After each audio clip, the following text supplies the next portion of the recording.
Well, hello, friends. We're back, Marketing 1311, for our last couple of lectures on the marketing mix, and we're ending with promotion, communicating value. Now, again, this is what most people believe marketing is, but we know it's just one of the four P's. Very important. We are communicating the value of our product, service, business to our customers in a very consistent mode.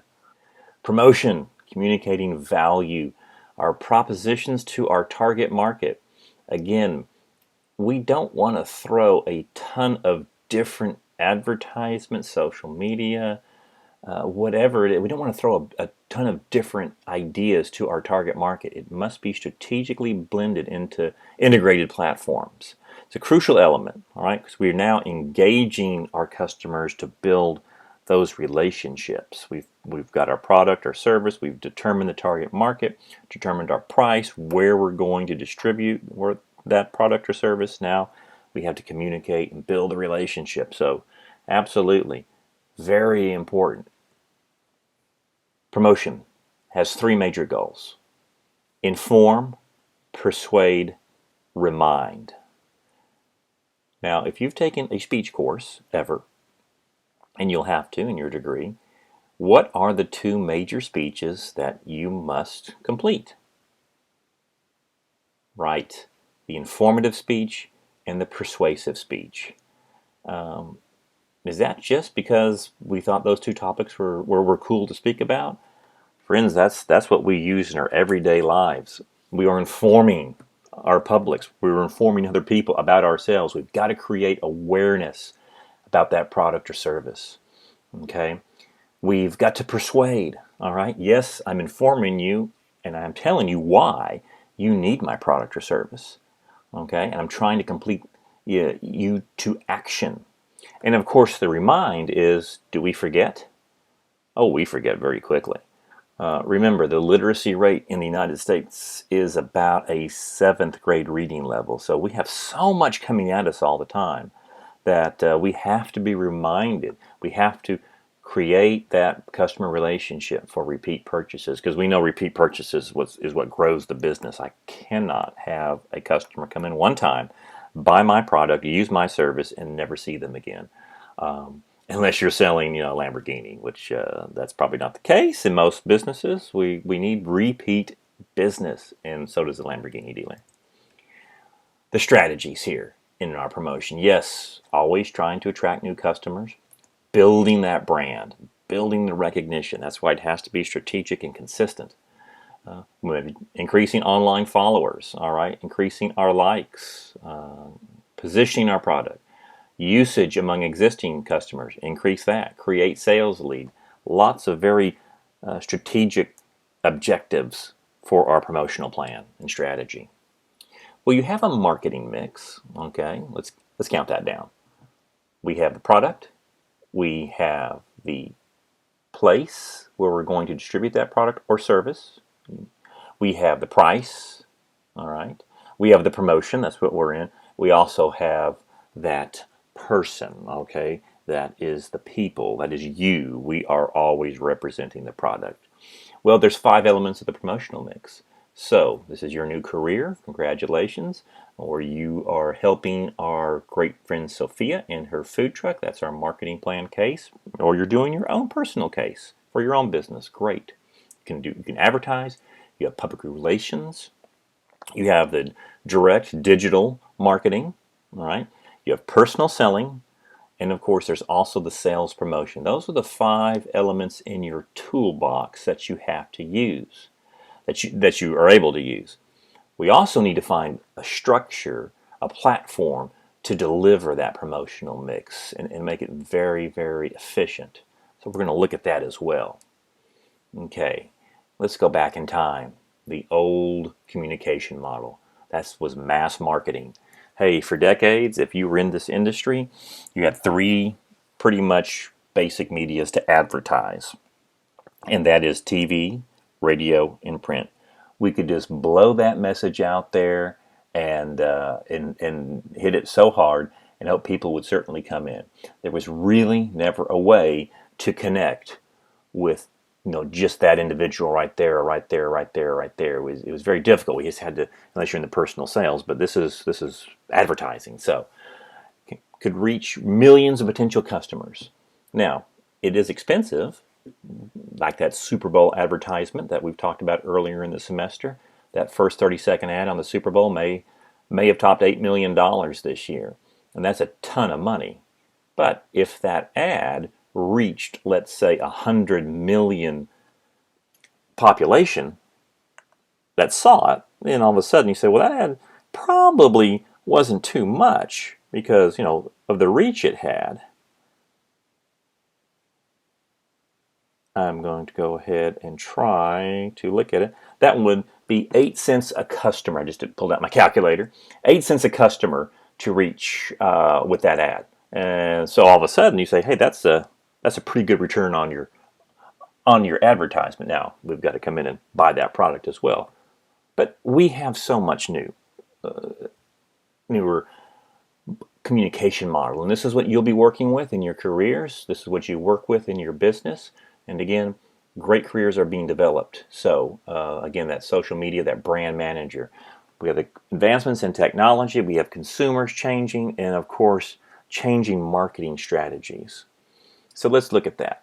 We can reach smaller segments. Now we actually can have a one-on-one relationship. I mean, theoretically.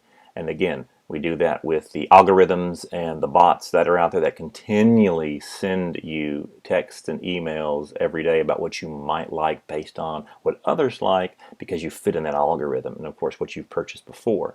So we can use both traditional, all right? We can use the traditional media, but we can also have professionals in the online digital world, and that could be you, okay? So there's our brand content managers. We're creating and inspiring brand messages, and we're starting the conversations. And what we're really doing is telling a story.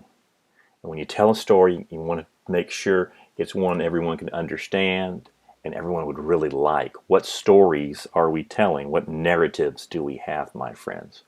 Is TV still very powerful in the advertising world? Yes, absolutely it is. In 2018, it was a 36% share of all advertising dollars spent. 36% of the total went to TV. So it's still very, very powerful. But a couple of years ago, 2018, 2017, the movement changed to digital marketing, which now takes over a 37% share, and it's growing. By 2025, 46% of all expenditures in the promotional advertising world will run through digital marketing. Again, websites, ad searches, your emails, your texts, your social media. Again, many of you, this may be a career that you want to explore and customer experience, and so it's only growing, my friends. I don't know if any of you use the Method cleaners. I'm a big fan of Method because it uses botanicals and organic substances, so it's very non-toxic, but yet it cleans very well your household items as well as laundry. And I liked it because it just had super cool packaging, very easy to use, and cool logos right in there. That was their Clean Happy campaign. When they introduced this product, they bypassed TV and traditional radio advertising. So this was one of the, I guess you would call, one of the original or landmark cases that can it be done? Can you grow a brand new product simply by using digital media and bypassing the big radio and TV? They focused on these mediums: YouTube, Facebook, Twitter, and of course in-store displays. Okay, that's your end caps, and that sales representative or your stocking representative goes in there. First year promotion expenditures, $3.5 million. So for all of this, they spent about 3.5, and of course, probably a lot of it was in the in-store display because you're literally making those end caps, and they can get they can get expensive after every store you hit. What is Procter & Gamble, the biggest consumer company in the world? They basically outlay $150 million for a new product for its first year expenditures. Wow, 3.5 to 150 million. This is not all Procter yeah, Procter & Gamble's stores there. Excuse me, let me get my wording right. They're a new product. That's just for one product, not their whole line. There we go. We've got it now. So that's amazing, my friends. This does work, and you can see you need a very highly educated brand manager to make sure this all flows together, and that could be you. So what is our new model? All right, our new model is brand content manager. This is your new career for those interested in going into this field. You're creating a unified message to the target customer. Because we're using social media, we're using digital media, it needs to be very consistent with everything else we do, our public relations, okay, our other advertising. We are trying to inspire and create these messages and share among a big fluid mix. So what we have is called the new model: paid, owned, earned, and shared. So this is how the promotional mix will fit in. This is how we distribute that, so to speak, our mode. So POES, and this is what we're going to use for our marketing plan. All right, paid media. These are things that we would actually pay for. Sophia would pay for her in her food truck. You would pay for it for your business, or if you're managing a brand or in your organization, things we pay for. Traditional media, absolutely, that's paid for. TV ads, we pay for that. We pay for radio. We pay for print.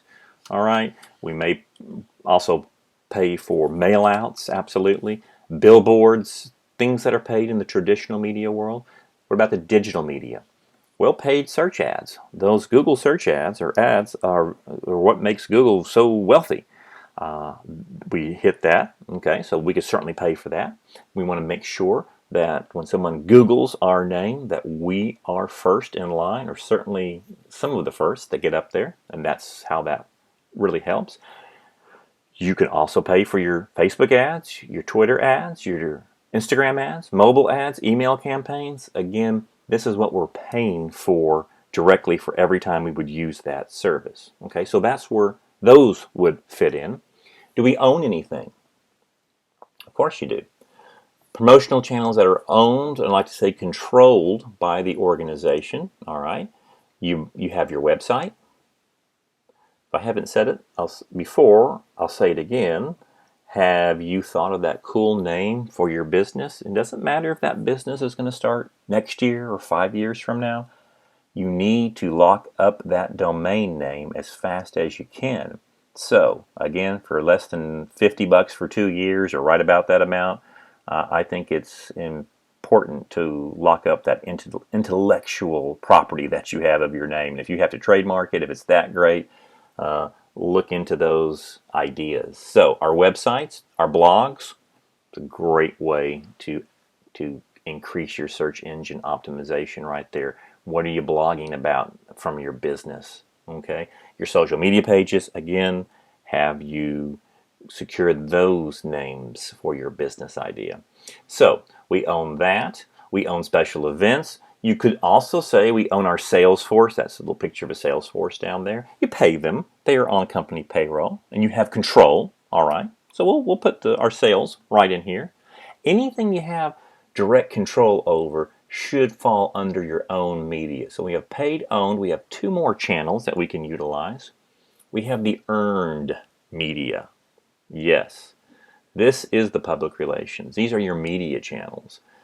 Now, they run through TV, radio, print, newspapers, magazines, blogs, emails. You're not controlling it, and you're not paying for it. These are what stakeholders say about your company. Now, you can create a very positive influence by being proactive, and we will look at that. Again, you have to earn this media. So these are the great things that people will write up about you and your business. Again, I'm giving back to the community. So, earned media, the good things that we would love other people to say about us. We have a final channel that's called the shared channel. All right, these are what customers say about our company. All right, these are the reviews. Again, these are what people share on their social media. Maybe they blog about us. Okay, these things can go viral. It's the old word of mouth. Wow, shared. Sometimes we have to monitor this because, as you well know, probably much more than I would, how fast something gets on fire through the social media networks. And if it's bad news, we have better figure out a way to turn that into good news real quick. What your customers say about your company. Paid, owned, earned, shared media. This is how that promotional mix will fit in, and this gives us a nice organization of which area do we want to spend a lot of our time in. Every area needs to be spent time in, but where can we capitalize? Where can we find the opportunities?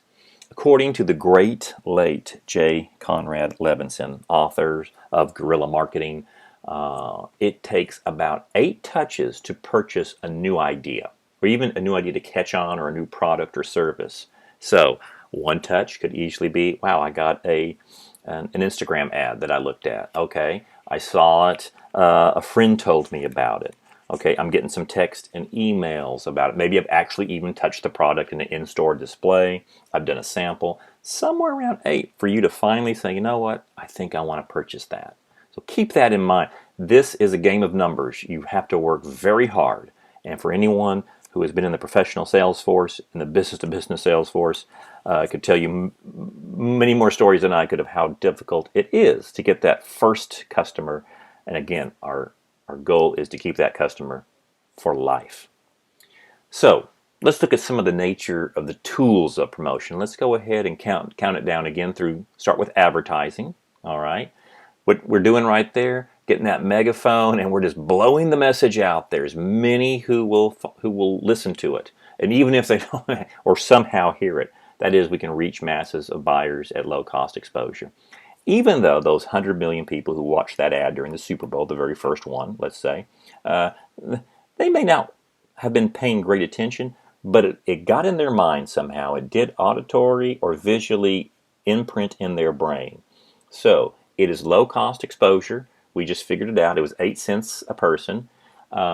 We have to keep hitting that probably more than 1 or 2 times for us to build that long-term image of the product. So be very careful how we do it. It is impersonal, all right? I'm not really persuading like a salesperson would, but we're getting that message, and we're increasing the awareness and creating that awareness of that product or service. If we're going to kind of look at the personal selling side, because it's a little, somewhat dichotomous of the advertising, because this is very personal. We are interacting with at least 2 or more people. Again, I know a lot of students don't think that I'm going to get into a sales career. That's what I want, and that's a shame, because again, I think it's probably one of your faster routes to a 6-figure income, certainly in the business-to-business world. So let's look at this. All sorts of relationships to spring up. You have to be high energy and positive, and if you can deal with rejection, this could be a great career for you. If you're competitive, this can be a great career for you. You can adjust the message.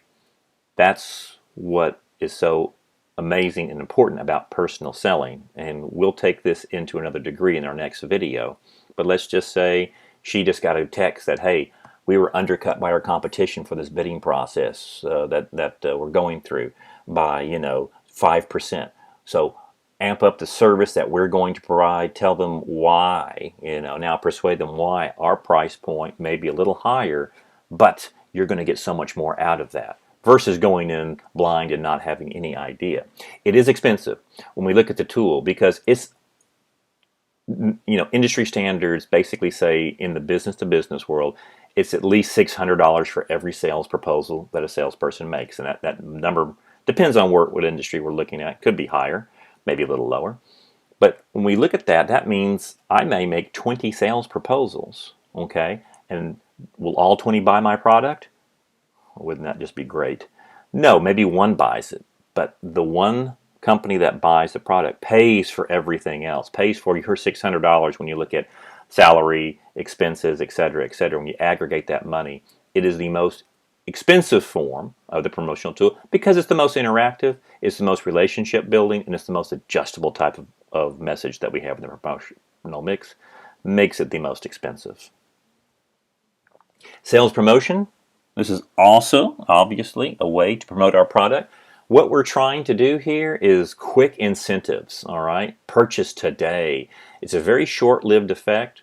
We looked at that in our pricing because we got to be very careful how we do this. We don't want to just psychologically make someone only buy on sales. So it's not really a relationship. Hey, if this were the fall semester, so fall semester, we're coming into Christmas, we know it is the world of sales promotion. It ends very quickly, right? We're looking from October, November, and December to sell so much of our items. And so again, into the summer sale, et cetera, et cetera. We're just trying to clear out products and merchandise.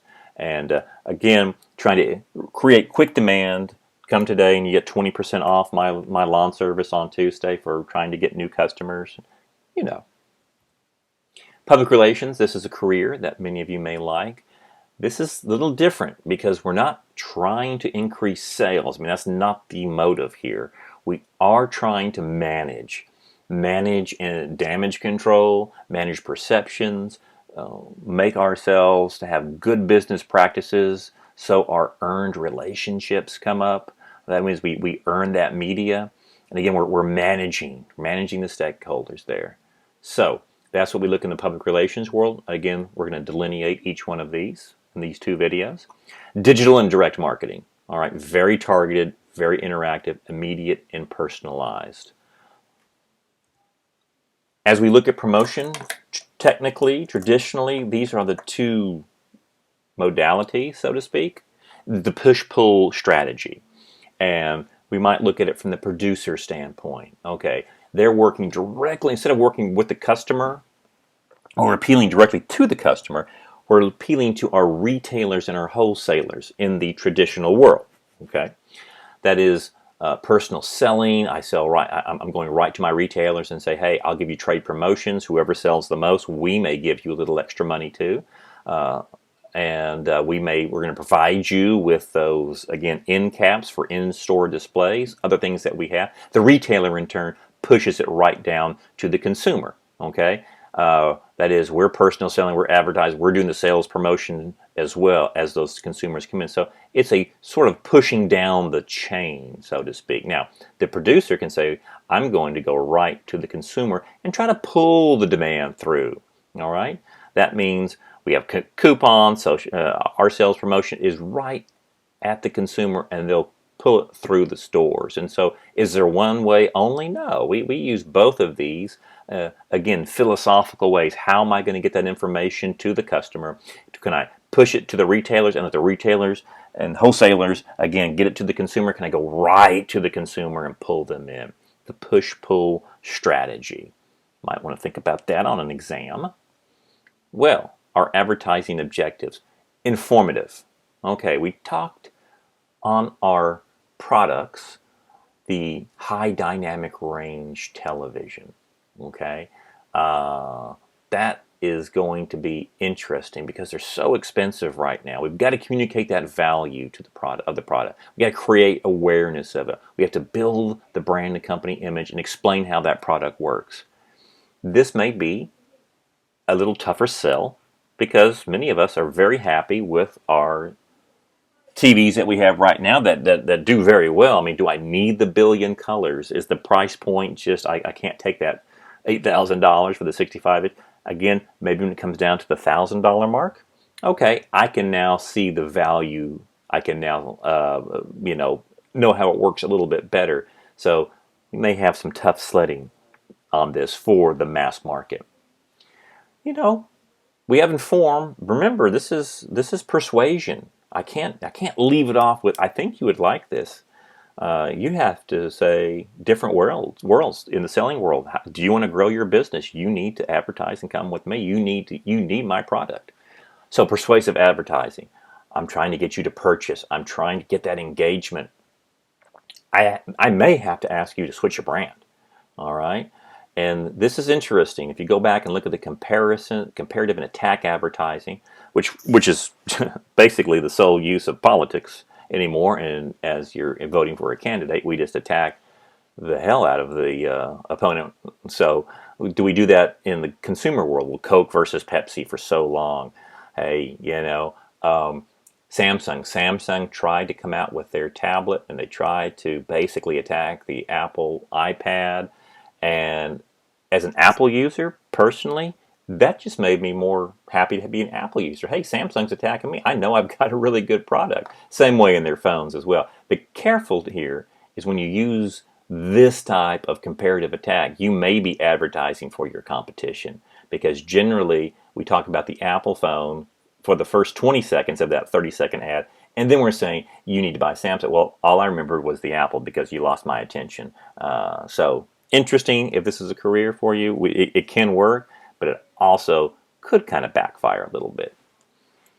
Other types of advertising, we may have to remind you, all right? I have to remind you that when and where to purchase that product. At Christmas time, in the New Year's, I believe champagne sales are their highest ever. 70% of all champagne is purchased during that Christmas holiday season. So we have those reminder ads, remember to celebrate the season. We have Easter coming up. So those Easter hams that you need, make sure you pre-order it. And again, you can pre-order those online or in the store and have them delivered to you. Again, we had to kind of remind you of the events that are coming. Remember, it's summer. You need sunscreen. You're going to the beach. Reminder advertising. And again, we also remind advertising through just the complete repetition. So it's always in our brains. Friends, there's clutter out there, isn't there? According to the best advertising age and other online medias, your brain sees 5,000 images per day that pertain to advertising. How do you break through it? Interesting, isn't it? I mean, again, even if you see it for a second, it's still in your brain. How do we get people to listen to me, to listen to your business, all right, to your product that you're promoting or selling? Well, we're seeing much more of trying to merge advertising and entertainment, branded entertainment. We actually are placing products in the shows that we like. For years, Buick and the ABC network have done this pretty interesting. This is the show Blackish, which I love. And I think someone got a brand new car, and it was a Buick. I don't know if that's the Enclave. But it went into actually, man, this thing gets 24 miles per gallon, and here's your key. So interesting. Was that just coincidental or happenstance? Not at all. It was definitely strategic and definitely designed. That's, hey, well, this cool family's driving it. Maybe I could see myself in that car. I don't know if anyone likes the old series Chuck. It is a cult classic. It's on Prime, Amazon Prime right now, and it's fantastic. That's Zach Levy, who is now Shazam. And the first year, Chuck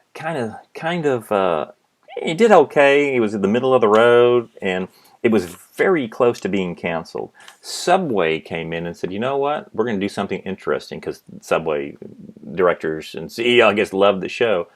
They literally put a Subway in the Buy More. The Buy More is where Chuck works. And during the show, you would always see a Subway, okay?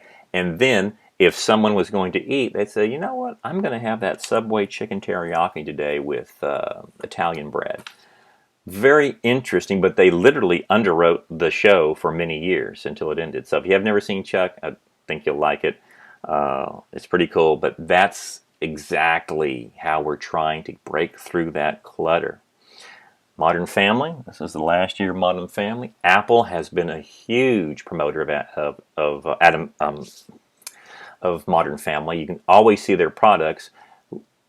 Several seasons ago, they had one show. It was very creative, just dedicated to FaceTime all their Apple products, and they did an excellent job on it. So again, was that happenstance? Couldn't they have used Adele? Well, why would anyone want to do that? But they could have used something else. But Apple ruled the day on that. Very interesting. The types of major media platforms, I've got these in your notes. Again, this just basically lists the medium, the advantages, the limitations. We know that TV is a high absolute cost. All right, it's the lowest cost per exposure. High clutter, and of course the sensitivity. We can turn those things off. We know lots of money and time are putting into online and social media. It would really engage. It is low cost because you're just literally paying for the creativity of a social media manager. So, and hopefully that's a nice 65, 70,000 and up salary for you. The only thing careful, it is difficult to control because someone could take what you're saying and then put it and make it viral in a different way if it becomes an offensive something that came out from the company that they didn't really think about, or their customer service being poor. So that's why you need someone very competent and great in the writing to help control that, always answering those negative viral hits. Other magazines, radios, newspapers, I've got that for you too right in here. How much should we spend? Let's look at Sophia on her marketing budget. There's something called the 10-30-60 rule, again by the great J. Conrad Levinson. And that is, for most of the small entrepreneurial world, we should have 10% of all of our resources, that could be money, your time, your effort, to communicating to everyone within the marketing area. Okay, just 10% in a mass area, 30% of resources communicating to those who fit your customer profile. So those who we find our target market, we spend 30% of our monies, our efforts to that one. We spend 60% communicating to those who buy the product. The idea, it's more profitable to make an existing sale to a customer that we've purchased before than to a non-customer. So the majority goes in, and again, this may take some time till we build that customer base, but back to our customers. Yes, we keep ourselves aware in the marketplace and those who look like it, but our repeat customers, certainly in a consumable business like Sophia's, that's where the money should go versus putting everything into trying to find people who have never even heard of your product. Put it right back into it. Again, it's a great guideline. It's the 10-30-60 rule, and that's how to make a nice, quick marketing promotional budget.